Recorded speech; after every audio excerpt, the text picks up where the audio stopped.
In the 18th Minitab tutorial, we will look at the final assembly of Smartboard Company and accompany the quality team as they carry out a so-called measurement system analysis. In the first part of our multi-part Minitab tutorial, we will first familiarize ourselves with the fundamentals in order to understand the most important definitions, such as measurement accuracy, repeatability, and reproducibility, as well as linearity, stability, and resolution.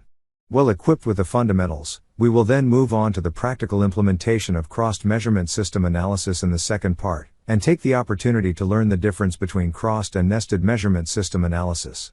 We will learn that there are basically two mathematical approaches to performing crossed measurement system analysis. One is the ARM method and the other is the ANOVA method. In order to better understand both methods, we will first carry out our crossed measurement system analysis using the ARM method in the second part of this training unit and, for comparison, carry out a crossed measurement system analysis using the ANOVA method on the basis of the same data set in the third part of this training unit.